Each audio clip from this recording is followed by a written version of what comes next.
할렐루야. 이렇게 좋은 날 저희들에게 귀한 주일을 허락하시고 또 이렇게 좋은 성전에 와서 하나님 앞에 예배하는 게 주님의 은혜요 축복인 줄로 믿습니다. 자, 옆 사람과 인사합시다. 반갑습니다. 은혜 많이 받으세요. 우리는 은혜 없으면 못 살지요. 항상 은혜를 받아야 됩니다. 말씀을 통해 은혜 받고, 찬양하면서 은혜 받고, 기도하면서 은혜 받고, 또 밥을 먹으면서도 하나님의 은혜를 받고, 그 은혜로 한 주간 살아가는 거예요. 그래서 오늘도 말씀을 통해 풍성한 은혜 받으시고 이 한 주간 승리하시기를 주의 이름으로 축원합니다. 지난 3월 1일은 105년 전 1919년 3월 1일 우리나라에서 3.1 만세 운동이 있었던 날이었습니다. 탑골공원에 모여가지고요, 민족 대표 33인이 우리 국민들과 함께 태극기를 흔들면서 대한 독립 만세! 다 같이 대한 독립 만세를 외쳤던 바로 그 역사적인 날이에요. 잃어버렸던 나라의 주권을 되찾으려고 했던 그 뜨거웠던 그 날, 바로 그 날을 우리가 기억하고 되새기며 또 나라를 사랑하는 것이 바로 신앙인이 가야 할 길인 줄 믿습니다. 저는 성경을 보면서 우리나라의 역사하고 이스라엘의 역사하고 어때요? 참 비슷해. 우리나라도 일제로부터 36년 동안 그런 지배를 받았는데 이스라엘도 바벨론에게 망해가지고 무려 70년 동안 포로의 삶을 삽니다. 자, 오늘 말씀은 바벨론 땅에서 70년 동안 포로로 살고 있는 그 포로에게 주시는 말씀이다. 그 말씀이 바로 오늘 이 시간 우리에게 주시는 하나님의 말씀이 되기를 주의 이름으로 축원합니다. 포로에게 주시는 하나님 말씀 첫 번째, 집을 짓고 텃밭을 만들고 열매를 먹어라. 5절 읽어봅니다. 너희는 집을 짓고 거기에 살며 텃밭을 만들고 열매를 먹어라. 여러분, 지금 바벨론 포로로 끌려간 이스라엘 사람들의 마음이 어떨까요? 행복합니까? 즐겁습니까? 절망적이지요. 원통합니다. 남의 나라가 쳐들어와가지고 내 나라 예루살렘 성을 부셔버리고 그 대단한 성전 다 불에 타서 허물어지고 사람들은 싸우다가 젊은 사람들은 전부 다 칼에 찔려 죽고 논밭은 다 훼손이 되고 부모 잃은 아이들은 거리에 거지가 돼버리고 그나마 좀 똑똑하고 젊은 사람들은 어떻게 됐어요? 잡혀서 끌려가. 원통하지요. 제정신으로 살 수 없습니다. 그런데 하나님께서 그들에게 말합니다. 너희들 원망하지 마. 불평할 거 없어. 너희들이 하나님 버리고 우상을 섬겼기 때문에 내가 너희들에게 내리는 징벌이야. 그러니까 그냥 거기서 열심히 살아. 집을 짓고 텃밭을 만들고 열매를 먹어라. 또 6절에 보면 거기서 결혼해서 자식 낳고 잘 키우고 돌아올 생각하지 말고 그냥 거기서 감사하면서 자족하면서 열심히 살아라. 할렐루야. 여러분, 직장을 다니는 사람들에게 설문을 조사했습니다. 직장생활 만족하시나요? 혹시 사표를 쓴 적이 있습니까? 라고 물어봤더니 대부분 다 마음속으로 사표를 썼대. 마음속으로. 그 중에 3분의 1이 직접 사표를 썼고 그 중에 일부가 그것을 냈다고 합니다. 직장인 치고 자기 직업에 만족하는 사람이 있을까요? 없을 거예요. 뭔가 다 부족합니다. 연봉 1억 이상을 받는 저 비행기 기장도 1억 이상을 받아도 만족이 안 될 거예요. 좀 더 받았으면. 요즘 여러분 의대 정원 2,000명 증원한다고 그래가지고 저 병원 전공의들 한 9,000여 명이 전부 다 사표를 냈어요. 그래서 지금 의료 대란이 일어나고 있는 안타까운 일입니다. 우리나라 종합병원 일반 봉급의사, 일반적으로 월급 받는 이 봉직이 평균 연봉이 2억 6천만 원이래. 여러분 아침부터 억자 들어가면 소화 안 될까봐 내가 억자 뺀 거예요. 내가 이렇게 친절한 사람이에요. OECD 회원국 있잖아요. 이 잘 사는 유럽의 나라들 평균 봉직이 월급이 1억 1,600만 원. 그러니까 우리나라는 2배 이상 버는 거예요. 2배 이상. 이렇게 많은 월급을 받아도 만족할까요? 부족합니다. 우리가 생각하기에 2억 넘는 월급을 받으면 외제차도 사고 넓은 아파트에서 명품백도 사면서 하나도 부족하지 않게 정말 만족하면서 살 것 같은데 정작 그렇게 2억 넘는 돈을 받는 사람들은 부족한 거예요. 만족을 못해. 왜 그럴까요? 하나님이 태초에 우리를 만드실 때 우리 안에 하나님만이 채울 수 있는 공간을 만들었어요. 하나님을 믿을 때 그 공간이 채워지는 거예요. 세상의 그 어떤 곳으로도 그 공간을 채울 수 없습니다. 그래서 우리가 신앙생활을 하면서 하나님의 은혜를 받을 때 이 공간이 채워지는 거예요. 믿습니까? 돈 많이 번다고 채워지는 게 아니라 은혜를 받을 때 여기가 채워지면서 우리는 자족하며 살게 된다. 할렐루야. 그래서 여러분 지금 하고 있는 일 물론 만족을 못하겠지만 하나님의 은혜를 받으면서 자족하며 사시기를 축원합니다. 구약 인물 중에 누가 그렇게 감사하면서 자족하며 살았을까 봤더니 바로 다윗이 다윗은 한마디로 감사의 달인이야. 감사. 다윗의 직업이 뭐예요? 목동이었어요. 형들이 동생한테 허드렛 일만 시킨 거예요. 그래서 이 다윗이 늘 양들을 데리고 밖에 나가서 양을 치면서 그 떼양볕에서 바람을 맞으면서 양을 치는 겁니다. 근데 양을 칠 때 불평했다는 말이 없어요. 왜 형들은 나한테만 이런 일을 시키고 자기들은 집에서 컴퓨터 게임하고 자기들은 집에서 공부만 하고 왜 나한테 이런 일만 시키지? 불평했다는 말이에요. 오히려 양을 치면서 하나님 앞에 노래를 불러. 노래를. 그 시편이요 다 하나님 앞에 부르는 노래입니다. 노래. 시편 23편 1절 여호와는 나의 목자시니 내게 부족함이 없으리로다. 그가 나를 푸른 초장에 놓이시며 쉴 만한 물가로 인도하시는도다.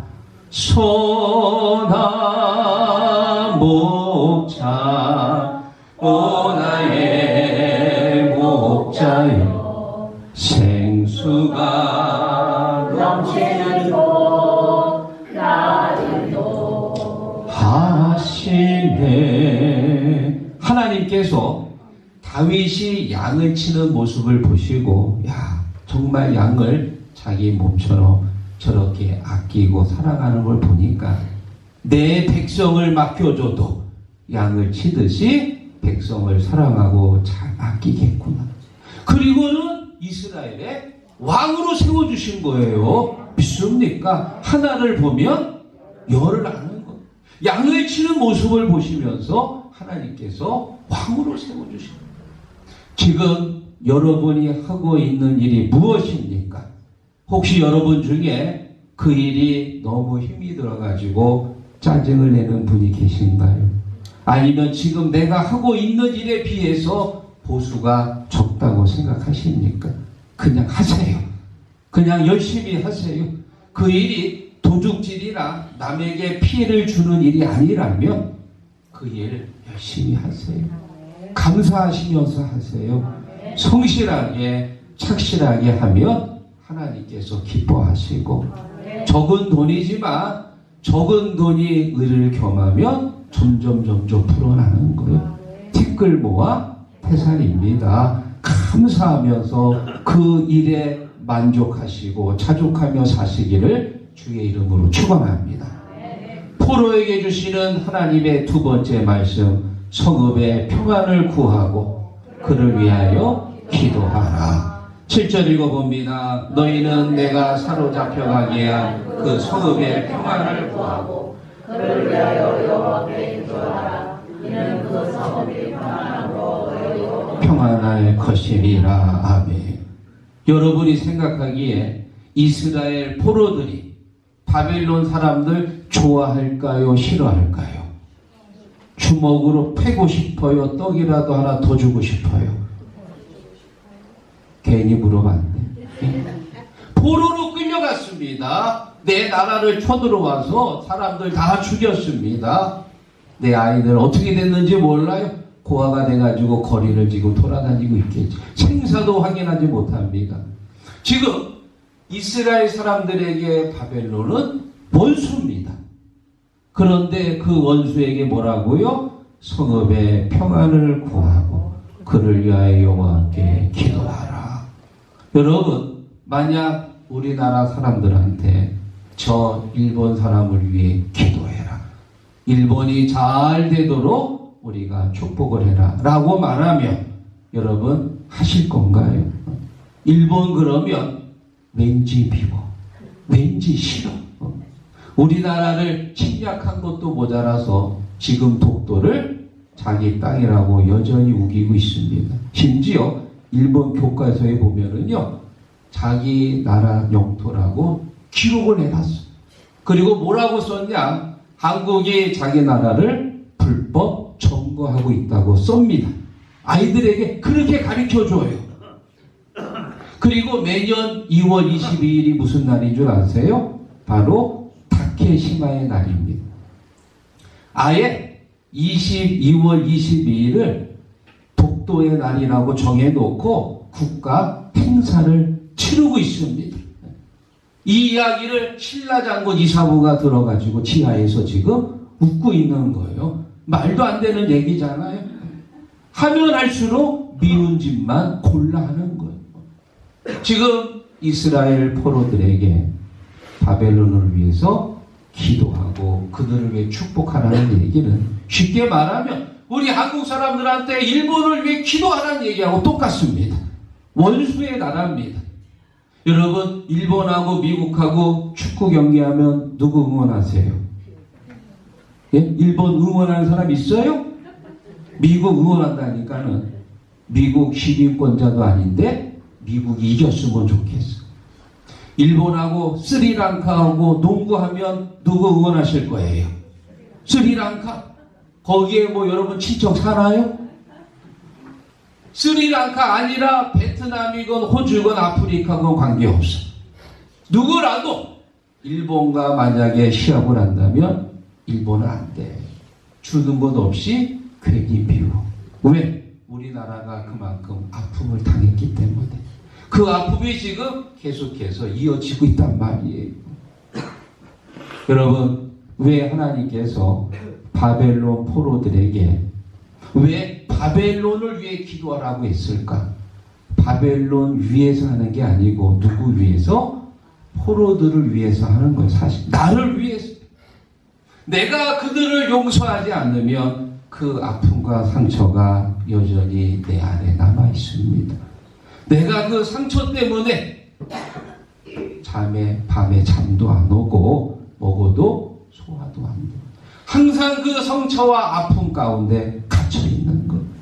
그들을 내가 용서할 때 비로소 아픔과 상처로부터 벗어나는 것. 믿습니까? 그들을 위해 기도하라는 얘기는 사실은 나를 위해 기도하는 거예요. 할렐루야. 여러분에게 한 분을 소개합니다. 이지선 교수님인데요. 자, 여러분 왼쪽 사진은 2000년도 7월달 이화여대 4학년을 다니고 있던 이 이지선이 오빠하고 같이 차를 타고 가다가 신호 대기에 섰습니다. 자, 그런데 어디선가 글쎄 음주운전 뺑소니 차가 사고를 내고 도주를 하다가 글쎄 이 신호 대기에 걸린 이 이지선 차를 뒤에서 들이받았어. 그래가지고 차가 불이 나가지고요, 이 이지선 양이 전신 55% 화상을 입고 3도 화상을 입어가지고요 7개월 동안 11번의 수술을 하면서 거의 죽었다가 살아났지. 55%면 몸에 반이 다 불탄 거예요. 그리고 이제 평생 앞으로 지금까지 40번의 피부 이식 수술을 받았는데 2004년도 어느 정도 몸이 회복되고 나서 미국에 가서 공부해가지고 사회복지 박사가 돼가지고 그리고 지금은 자기가 다녔던 학교 이화여대 교수가 되었다. 할렐루야. 인간 승리입니다. 박수 한번 쳐주세요. 대단하죠? 여러분, 가해자가 이지선한테 와서 진심 어린 용서를 구했을까요? 안 구했을까요? 당연히 구해야지요. 이런 경우는 대부분 가해자가 피해자를 찾아와서 정말 죄송하다고 용서를 구하는 게 하나의 일반적인 생각입니다. 그런데 가해자가 안 왔다는 거예요. 그러면 피해자 입장에서 어때요? 더 화가 나지. 한 사람의 인생을 이렇게 송두리째 망쳤는데 최소한 와서 인간의 도리는 해야지. 그런데 이 이지선은 그 가해자가 오기 전에 이미 그를 용서했어. 이미 용서했기 때문에 그가 오든 안 오든 그건 그렇게 중요한 게 아니었습니다. 여러분, 만약에 이지선이 그를 용서하지 않았다면요, 평생 그를 원망하고 그를 저주하며 아픔과 상처에 갇혀가지고 살았을 거예요. 그를 용서했기 때문에 그로부터 벗어나서 공부하게 되고 박사학위를 받고 그리고 이화여대 교수까지 되었다. 할렐루야. 그래서 이지선 교수님이 최근에 쓴 책이 있습니다. 꽤 괜찮은 해피엔딩이라는 책을 써서 용서했기 때문에 그의 인생이 꽤 괜찮은 인생이 된 거예요. 믿습니까? 바벨론 포로들에게 바벨론 위에 기도하라는 얘기는요, 바벨론 위에서 하는 게 아니라 사실은 나를 위해서 하는 거예요. 여러분, 오른손 들고 가슴에다 이렇게 대보세요. 다 이렇게 대중부의권산이 되셔. 지금 여러분 안에 미워하는 사람이 다 있수 없수? 있을 거예요. 왜? 나도 있었으니까. 다 있다니까. 그러나 나는 그 사람을 예수의 이름으로 용서했습니다. 믿습니까? 여러분, 그 사람 미워하지 마세요. 그 사람 용서하세요. 왜? 누구를 위해서? 나를 위해서 하는 거. 나를 위해서. 그 사람을 용서하지 못하면 내가 평생 그 원망과 불평의 감옥에 갇혀서 살아야 돼. 그 사람을 용서할 때 내가 비로소 자유를 얻는 거예요. 믿습니까? 사랑하는 성도 여러분, 예수님께서 마태복음 5장 44절에 말합니다. 나는 너희에게 이르노니 너희 원수를 사랑하며 기도하라. 믿습니까? 그렇게 하시기를 주의 이름으로 축원합니다. 자, 이스라엘 포로들에게 주시는 마지막 세 번째 말씀, 70년이 차면 돌아오게 하리라. 10절 읽어봅니다. 여호와께서 이와 같이 말씀하시니라. 바벨론에서 70년이 차면 내가 너희를 돌보고 나의 사랑을 너희에게 선포하여 너희를 이곳으로 돌아오게 하리라. 아멘.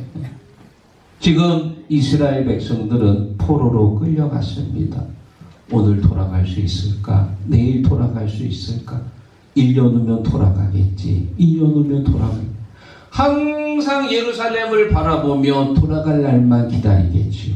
그런데 하나님 말씀하십니다. 안 돼! 절대 못 돌아가. 돌아갈 때가 올 텐데 그때는 언제예요? 70년이 지나면 돌아갈 것이다. 왜 그래야 되느냐? 이스라엘 백성들이 하나님 버리고 우상을 섬겼거든요. 그래서 하나님이 바벨론을 들어서 이스라엘을 치셨습니다. 다시 말하면 그들이 하나님 앞에 죄를 져서 죄값을 치러야 돼. 너희들이 죄값을 다 치르기 전에는 절대 돌아가지 못하리라. 여러분, 왜 하필 70년일까요? 50년도 괜찮고 40년도 괜찮을 텐데 왜 하나님이 하필 70년이나 시간을 못 박았을까? 70년이나 시간은 포로로 잡혀온 사람들이 바벨론에서 다 죽을 때까지 기다리는 시간이에요. 대표적으로 다니엘은 16살 때 끌려왔습니다. 70년 지나니까 86살이잖아요. 다니엘은 늘 성전을 바라보며 하루에 3번 감사하며 기도했던 그야말로 정말 믿음이 좋은 분인데 다시 돌아가지 못합니다. 바벨론에서 늘 기도하면서 결국 바벨론에서 죽습니다. 70년이라고 하는 시간은 바벨론으로 끌려온 포로들이 거기서 다 죽는데 걸리는 시간. 다시 말하면 절대 돌아가지 못한다. 너희들의 죄는 너희들의 죄값으로 씻어야 된다. 사랑하는 성도 여러분, 뭐든지 다 때가 있어요. 있습니까? 그냥 가고 싶다고 돌아가는 게 아니고 70년이라고 하는 때가 차야 하나님께서 역사하시는 거예요. 전도서 3장 1절 만사가 다 기한이 있고 범사가 다 때가 있느니라. 모든 게 때가 있습니다. 죽을 때가 있고 살 때가 있고 심을 때가 있고 심은 것을 뽑을 때가 있고 헐 때가 있고 세울 때도 있고 때가 있는 것. 때를 따라서 하나님이 역사하시는데 우리가 때를 참지 못하고 기다리지 못하며 결과적으로 어그러진 열매를 거두게 되는 것. 여러분, 아브라함이 75살 때 하나님께서 부르셨습니다. 내가 너를 통하여 이 모든 민족을 복을 줄 것이다. 그래서 75살에 부름받고 갈대아 우리에 도착을 해서 사는데요. 뭐가 없어요? 자식이 없어요. 자식이. 하늘의 별처럼 또 바다의 모래처럼 많은 자손을 준다고 그랬는데 정작 자식이 한 명도 없네. 그래서 86살 때 자기의 종 하갈을 통해서 이스마엘 아들을 낳았습니다. 문제가 해결된 거예요. 자식이 생긴 거예요. 그런데 그 이스마엘 때문에 문제가 더 커졌어. 해결이 될 줄 알았는데 문제가 더 커졌어요. 이스마엘을 한 하갈이 자기 여주인 사라를 업신여깁니다. 학대합니다. 그러자 사라가 화가 나가지고 누구한테 바가지를 긁었을까요? 남편한테 긁었지. 남편이 제일 만만하지. 당신 때문에 내가 이렇게 업신여김을 당한다고. 사실 아브라함은 죄가 없지요. 아들을 못 낳는 건 아브라함 때문이 아니고 사라 때문인데 화가 나니까 남편한테 바가지를. 그래, 이스마엘이 태어나가지고 문제가 해결된 줄 알았는데 문제가 더 커졌어. 아브라함이 서두르다가 결국은 이스마엘을 낳은 거예요. 그런데 참고 또 기다려가지고 드디어 몇 살에? 100살에 하나님이 약속하신 이삭을 낳았더라. 할렐루야. 그러니까 몇 년 기다린 거예요? 75살에서 100살이면 25년 기다려서 드디어 약속의 자녀를 얻은 겁니다. 사랑하는 여러분, 25년 동안 새벽마다 기도하면 내 남편이 교회로 나올 것이다. 그러면 25년 동안 기도하실 건가요? 왜 아멘들이 없으세요? 기도해야 됩니다. 25년은 아니라 35년이라 할지라도 영혼을 포기하면 안 돼요. 끝까지 기도해야 돼요. 서두르면 누가 나와요? 이스마엘이 나오고요. 기다리면 이삭이 나오고. 서두르면 안 됩니다. 하나님의 때가 차야 됩니다. 그때까지 참고 또 참고 기다리고 기도하시기를 주의 이름으로 축원합니다. 사랑하는 성도 여러분, 우리 시곡교회 지난 한 주간 4인 4색 한뼘 정도 축복송에 잘 마쳤습니다. 이 축복송회가 우리가 지난 1년 동안 열심히 전도하고 열심히 뿌리고 열심히 봉사하고 청소한 그 열매를 거두는 성회인 줄로 믿습니다. 우리 희곡교회 잘 될 겁니다. 때가 찼습니다. 바로 그때는 열매를 거두는 때입니다. 작년 1년 동안 열심히 했고요. 올해도 하나님께서 함께 하셔서 에스겔이 봤던 마른 뼈가 다시 살아나듯 죽은 영혼들이 살아나고 우리 교회 자리가 채워지고 하나님이 기뻐하시는 아름다운 교회, 부흥하는 교회, 희곡교회 우리 교회가 될 줄로 믿습니다.